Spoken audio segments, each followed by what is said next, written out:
Muito obrigado, Sr. Presidente. Uma vez mais, saudar o Sr. Secretário de Estado, as senhoras e senhores deputados.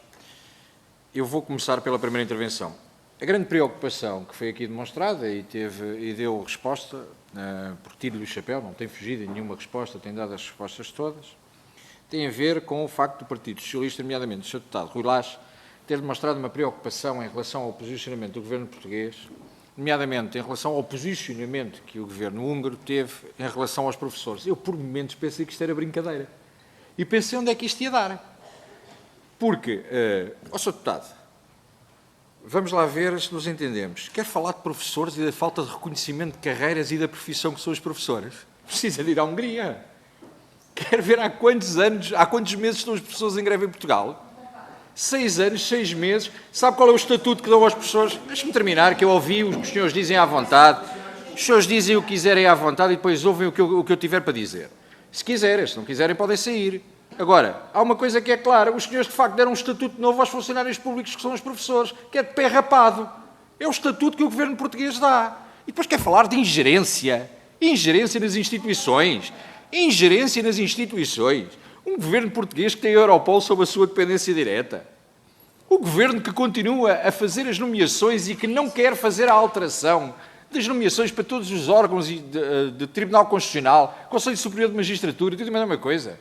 Os senhores preocupem-se com o que têm dentro de casa, com a falta de limitação democrática que tem existido em Portugal, e depois tentem meter-se naquilo que é a soberania e a autodeterminação do povo húngaro que votou e decidiu quem é o seu governo. Portanto, resolvam lá o vosso problema aqui e depois tratem do resto. Em relação ao Sr. Secretário de Estado, em relação, se quiserem ouvir, se não quiserem, é ter paciência.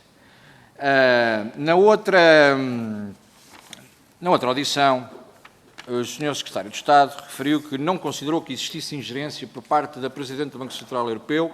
Eu vou apenas citar. Muito cuidado com os discursos que se tem, porque é um dos temas muito sensível para o dia-a-dia das pessoas. Marcelo Rebelo de Sousa, Presidente da República, acerca do posicionamento da Sra. Presidente do Banco Central Europeu.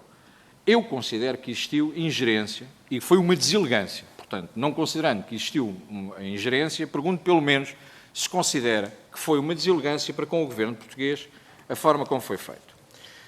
Segunda pergunta, em relação ao pipeline. Durante alguns meses andámos aqui com o Sr.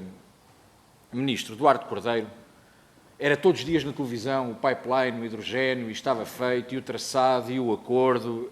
Há meses que não falamos sobre isto. E eu gostava de saber o ponto de situação e qual o posicionamento atual em relação a tudo isto. Outra pergunta que tinha aqui, o Sr. Deputado Paulo Muniz já a fez, se considera ou não considera um embaraço, porque já não é a situação.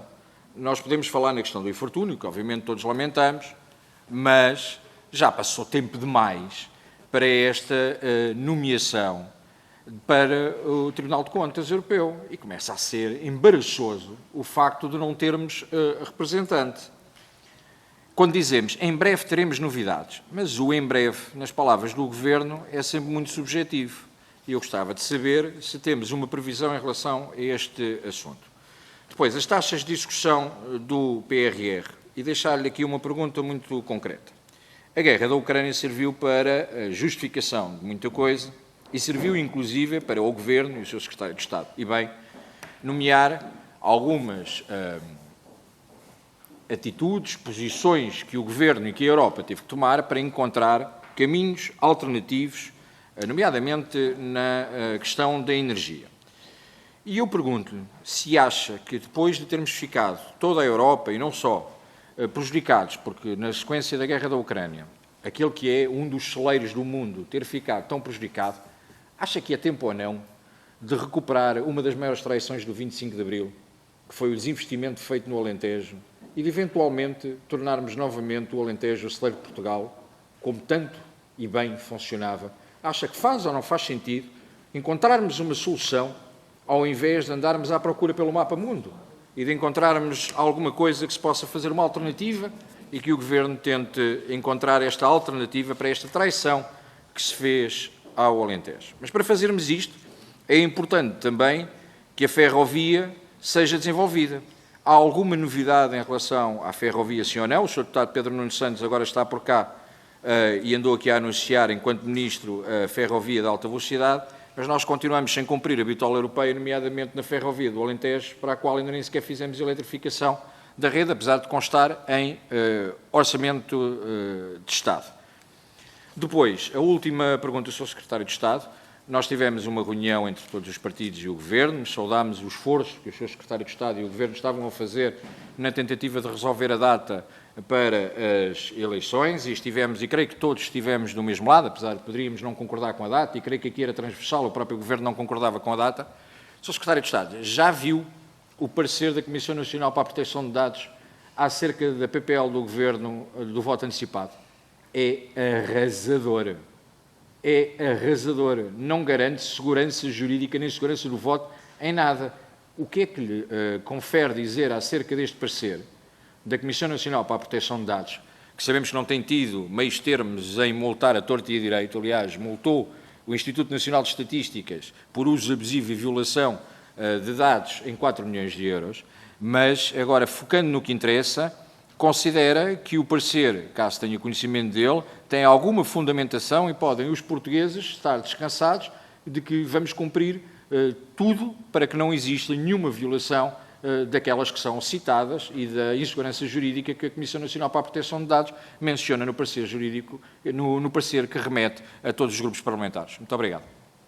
Sr. Presidente, apenas para fazer um ponto de ordem, mas e para ficar clarificado, em relação à linha férrea do Alentejo, o que eu falei é do projeto de eletrificação e de cumprir a bitola europeia, e isso não está cumprido e o Sr. Primeiro-Ministro não foi lá apresentar absolutamente nada.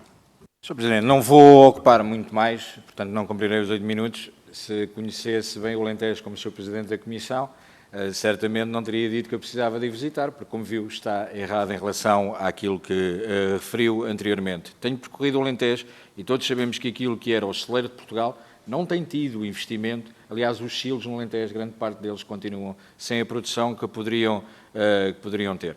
Tudo mais, agradecer as suas respostas e a simpatia com que as fez. Muito obrigado. Sr. Presidente, muito rapidamente, isso apenas, se me permite, muito rapidamente, isso apenas dá razão àquilo que nós defendemos. A falta de apoio e de incentivo aos produtores faz com que não seja rentável produzir e que seja preferível deixar o Alentejo como está. Daí nós consideramos que é uma das grandes trações feitas ao Alentejo no pós-25 de Abril. Muito obrigado.